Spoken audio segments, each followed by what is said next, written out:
Welcome to Guide Guru. We hope this video helps. You begin by preparing Gemini and your references so the model has clear visual anchors. Upload 2-3 images showing fabric and pose, then write a focused prompt that names color, fabric, and lighting. Once done, pick the higher capacity visual model and set resolution to at least 1024px. This avoids muddy details. Make sure to include brief pose and expression notes, standing, 3/4, relaxed drape, so Gemini prioritizes garment flow over background clutter. Now you refine by layering modifiers and running controlled variations to find the best red and fall. Specify texture words like silk sheen and precise color cues so Gemini interprets the hue consistently.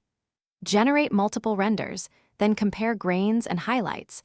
Once you identify a preferred draft, use inpainting to fix pleats, borders, or jewelry positions.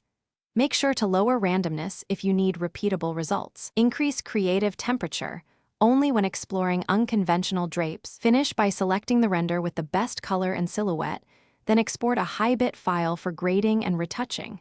In post, subtly adjust color balance to deepen crimson, dodge pleat highlights, and sharpen fabric threads so texture reads at any size. Once done, save presets for future runs to maintain consistency. If colors shift or the Saree looks flat, rerun Gemini using a reference color swatch and explicitly tell the model to lock hue and fabric reflectance to correct the issue. Thanks for watching. Consider subscribing if we helped you today.